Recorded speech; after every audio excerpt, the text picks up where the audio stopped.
इस गाने को जब बना रहा था इसमें डिफ़िकल्ट क्या था कि ऊर्जा काले कावा, तो मैं बहुत ज़्यादा सस्पेंशन में रहा कि काले कौवा भोजपुरी में तो करियावा कौवा होगा, कैसे लिखूँ? तो फिर सॉल्यूशन में आना बड़ा अच्छा लगा कि ऊर्जा काले कावा तोहर मुहवा मीठ कराई, ले जा तू संदेशा हमर हमहु सदके तो ऐसा जाई। कुछ सुनने को नहीं मिल रहा है कि आप किसके टीम में हैं। आप किसी टीम वर्क के लिए काम कर रहे हैं या फिर सबके लिए काम कर रहे हैं या फिर किसी के लिए भोजपुरी में करेंगे ही नहीं या फिर करेंगे तो किसके लिए करेंगे। दोस्तों इस वक्त हम मौजूद हैं मुंबई में और मुंबई में आकर के आपको लाइव मिलाने वाले हैं अजीत मंडल जी से। देखिए इस नाम के पीछे कितनी बड़ी सच्चाई है और कितना बड़ा खुलासा इस नाम से होने वाला है, आपको आज इसी वीडियो से अंदाजा लग जाएगा। तो पहले हम आपको परिचय करवाते हैं अजीत मंडल जी से। सर आपका बहुत बहुत स्वागत है हमारे चैनल पे अपना कीमती वक्त देने के लिए।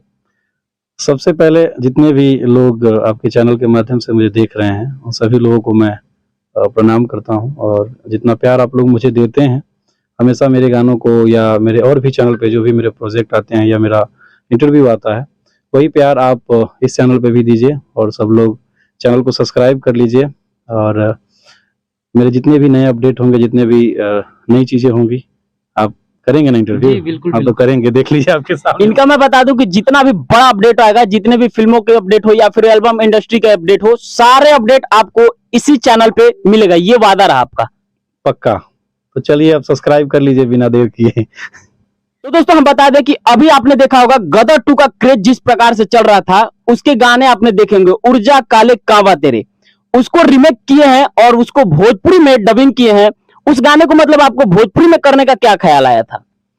देखिए ये तो कंपनी का प्रोजेक्ट था और कंपनी मुझे जब बोलती है कि ये गाना करना है, मेरे पास लिस्ट आता है तो फिर उस पे वर्क शुरू करते हैं और ये सबसे बड़ी बात है कि कंपनी भी और ऑडियंस भी जैसे मुझे मेरे नए सेशन को देखना ज़्यादा पसंद करती है, मेरे नए रिक्रिएट के लिए पहला नाम आता है और मैं बड़ा भाग्यशाली हूँ कि ये गाना मुझे रिक्रिएट करने को मिला क्योंकि मुझे लगता है आई थिंक जब हम लोग बच्चे रहेंगे तो ये फ़िल्म आया होगा और सेम गाना हम लोग जब स्कूल में पढ़ते थे तो बड़ा चोरी-छुपे से ये फ़िल्म देखने गए थे और दोबारा जब ये फ़िल्म आई सेम गाना और मुझे रिक्रिएट करने के लिए मिला और बजट भी मुझे अच्छा मिला, सिंगर भी अच्छे मिले, तो ये वाक़ई भी गाना बहुत अच्छा बन पाया। तो ब यही होता है कि हम अच्छा काम करें, दूसरा कुछ रीज़न नहीं होता है। अच्छा तो सब कोई करना चाहता है, तो अच्छा काम मुझे मिलता है और मैं चैलेंजिंग समझ के काम को करता हूँ। तो मतलब वही है, चैलेंज सहने की आदत है, तो करते रहता हूँ।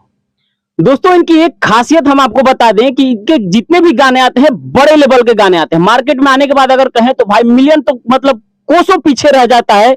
इनके गाने समझिए तो मार्केट में आने के बाद उड़ जाते हैं जिस प्रकार से। भैया इस प्रकार के गाने को लिखना कहाँ से आपके दिमाग में ऐसे ऐसे गाने तैयार होते हैं? देखिए जब आपका नाम बड़ा होता है, जब पसंद लोगों की आप बन जाते हैं, तो आपकी ज़िम्मेदारी बढ़ जाती है और ज़िम्मेदारी जब बढ़ती है तो मेहनत करने का जो एक जुनून है, लेवल है, वो आपका बढ़ जाता है और कब अच्छा हो जाता है, ये खुद भी नहीं जान पाए आज तक हम। मुझे याद है कि लॉकडाउन के बाद सारी चीज़ें तबाह हो चुकी थी, बहुत सारे लोग इंडस्ट्री छोड़ चुके थे, बहुत लोगों की उम्मीद टूट चुकी थी। उसी में एक मैं भी शामिल था कि मुझे भी लगा कि अब शायद सब कुछ क्योंकि हम लोग फ़िल्मों के लिए गाने लिखते थे, फ़िल्मों का व्यापार कम हो गया, एल्बम करते नहीं थे और जो सब लोग करते हैं, वो मुझे करना नहीं था। तो उसी बीच में एक कंपनी मेरे साथ खड़ी हुई जिस कंपनी का नाम था सारेगामा। उसके साथ मेरा पहला रिक्रिएट आया था जय जय शिव शंकर जिसके लिए मैंने बहुत मेहनत की थी। फिर उसके बाद से शुरू हुआ एक दोस्ताना सारेगामा के साथ और रिक्रिएट के साथ और फिर कब धीरे-धीरे रिक्रिएट में मेरा नाम शामिल होने लगा। तो अब तो ऐसा हो गया है कि मेरे पास जितने भी फैन्स, जितने भी भाइयों का मैसेज आता है, जितने भी लोगों का, वो सिर्फ़ मुझसे एक ही रिक्वायरमेंट करते हैं कि भैया ये गाना कब आएगा? भैया ये गाने का रिक्रिएट करिए। क्योंकि मुझे लगता है कि जिस तरीके से भोजपुरी पे एक दाग था, धब्बा था कि भोजपुरी मतलब ये, भोजपुरी मतलब वो, तो इन सब चीज़ों की वजह से भोजपुरी का जो ग्राफ़ है, ऑडियंस की जो डिमांड है वो सब बढ़ी है और लोग कहते हैं बहुत सारी जगह जाते हैं, सुनते रहते हैं कि ठेला वाला, रिक्शा वाला भोजपुरी। तो मैं आप लोगों को एक चीज़ बता दूँ कि भोजपुरी के सारे ऑडियंस हैं, 45 करोड़ मतलब 45 करोड़ यूपी बिहार मिल के भोजपुरी का ऑडियंस जो भोजपुरी सुनता है, इतना किसी भी रीजनल लैंग्वेज में ऑडियंस नहीं है भोजपुरी के अलावा। हिंदी हिंदी है, हिंदी के बाद भोजपुरी है जिसका ऑडियंस इतना है और हमारे जो ऑडियंस थे वो सब बाहर चले गए थे। जैसे वो यूपी बिहार में रह के भी जैसे एकॉन को सुनना या हनी सिंह को सुनना, बादशाह को सुनना, अरिजीत सिंह को सुनना, तो हम लोग वो चीज़ कर नहीं पाते थे भोजपुरी में कि वो ऑडियंस को हम खींच लाएँ। लेकिन इन दिनों 2021 के बाद जब ये ट्रेंड शुरू हुआ, तो बहुत सारे एजुकेटेड ऑडियंस हमारे भोजपुरी से जुड़े हैं।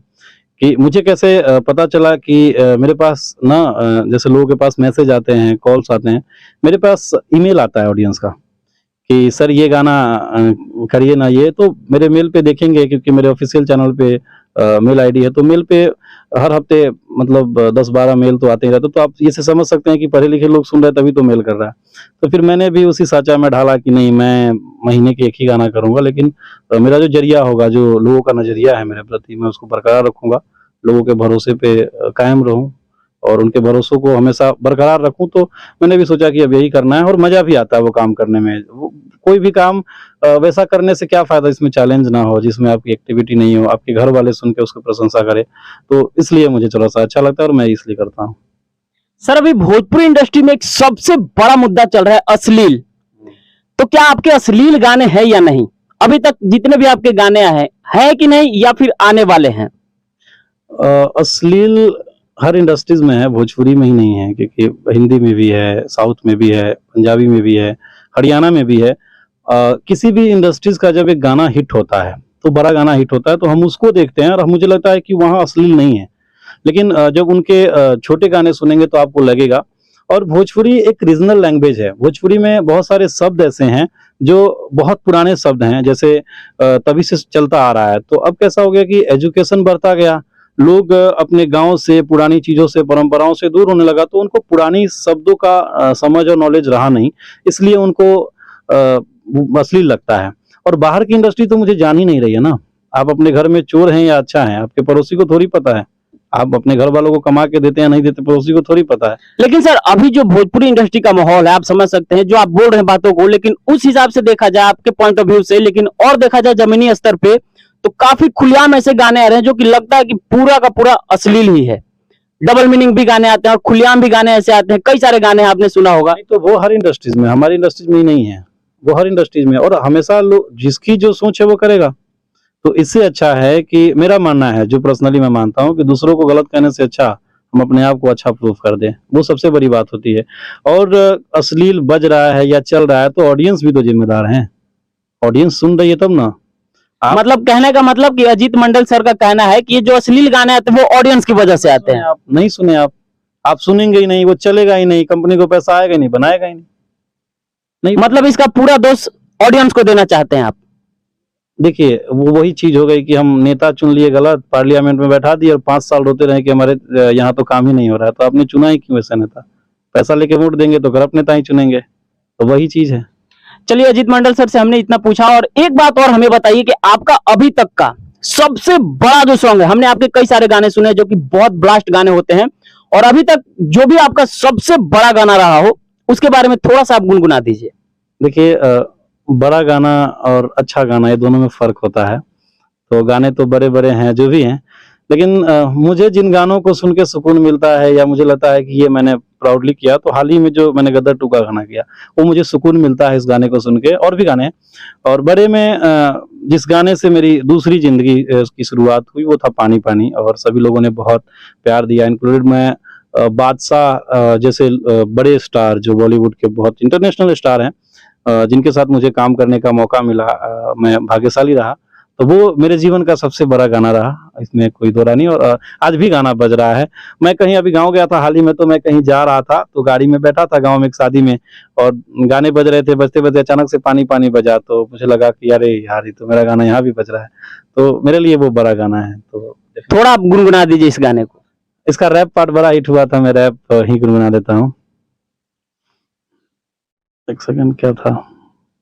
हाँ भाई, रैप का लाइन था कि हे चलबू का क्लास बखाली भरबू का, साथ आई लइका से डरबू का, 9 एकड़ में फार्म फार्म पे घोड़ा घोड़ा पे चढ़बू का। ये लाइन बहुत बड़ा उसमें था।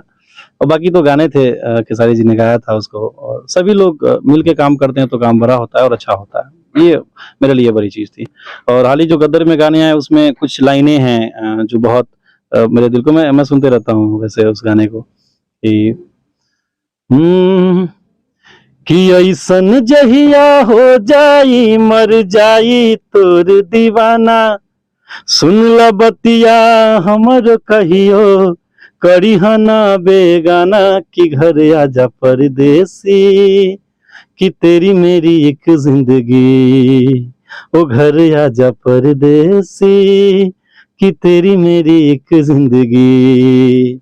इस गाने को जब बना रहा था इसमें डिफिकल्ट क्या था कि उर्जा काले कावा, तो मैं बहुत ज्यादा सस्पिशन में रहा कि काले कौवा भोजपुरी में तो करियावा कौवा होगा, कैसे लिखूं, तो फिर सॉल्यूशन में आना बड़ा अच्छा लगा कि उर्जा काले कावा तो हर मुहवा मीठ कराई, ले जा तू संदेशा हमर हमहु सदके जाई, फिर से झूला झूलल जाई पाक गईल बायमवा, सुतत जागत रटत बानी तोहरे ही नमवा, तू घर आजा परदेसी कि तेरी मेरी एक जिंदगी। बहुत बहुत धन्यवाद इसके लिए मुझे जी को, पूरी टीम को, जिन्होंने इस गाने को मुझे करने का अपॉर्चुनिटी दिया।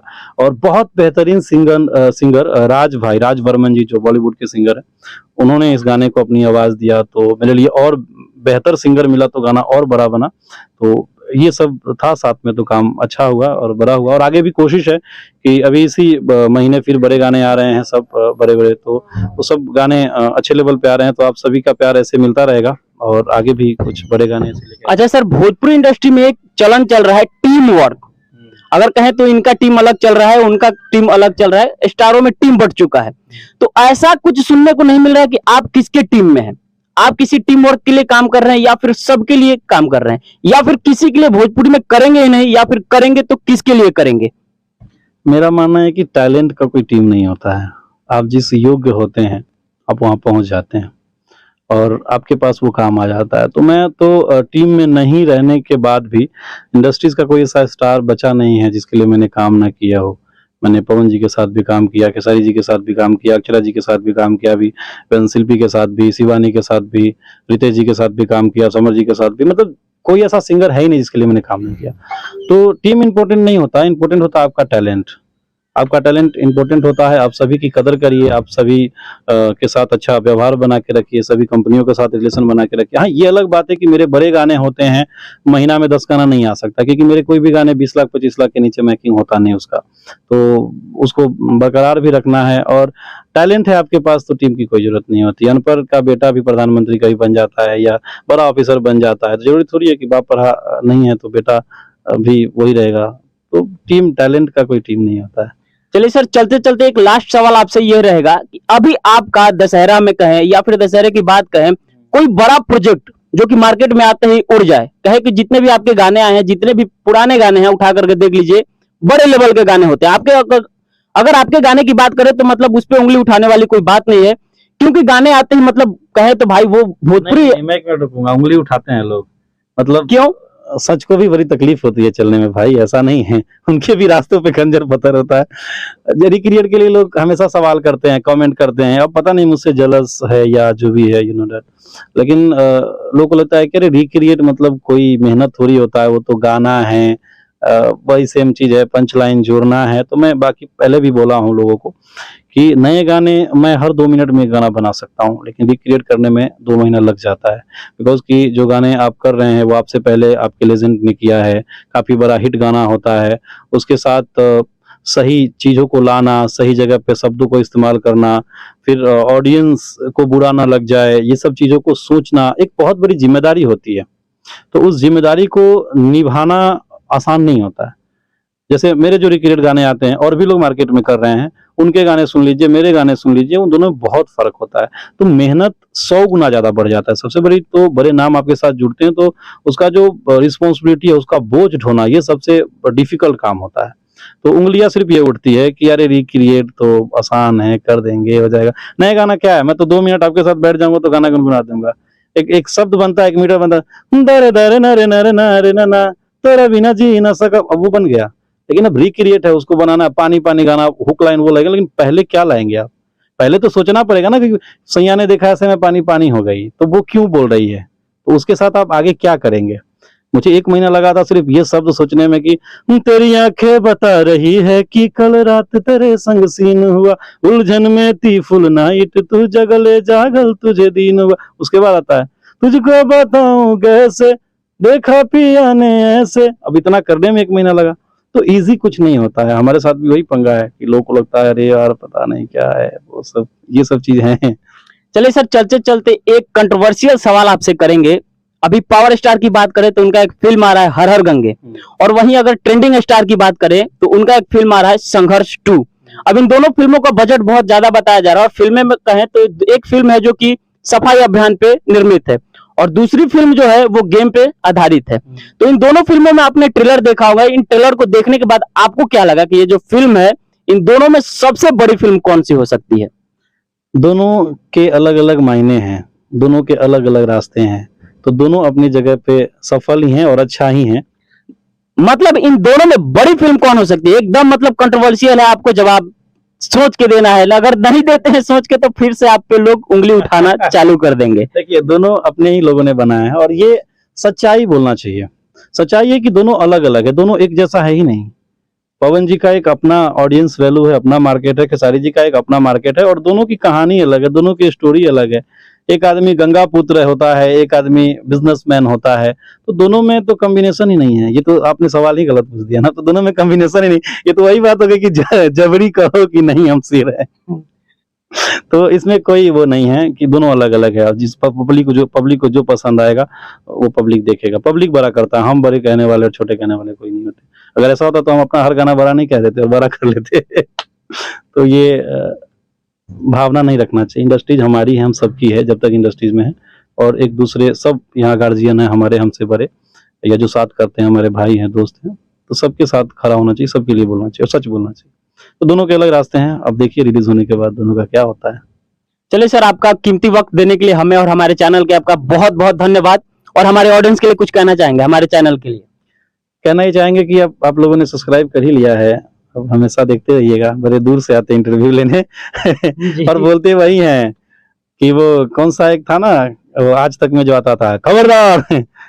आज आप देख रहे हैं वो रात्रि न्यूज वाला, तो आप एकदम बरकरार रखिए उसको, और हम लोग मिलते रहेंगे, इस चैनल पे आते रहेंगे। और सब्सक्राइब अभी भी नहीं किए तो कर लीजिए, अभी फिर नया नया गाना आ रहा है, और गाना आने से पहले आपको बताऊंगा। नमस्कार, प्रणाम, आदाब, सत श्री अकाल, देखते रहिए। जय भोजपुरी।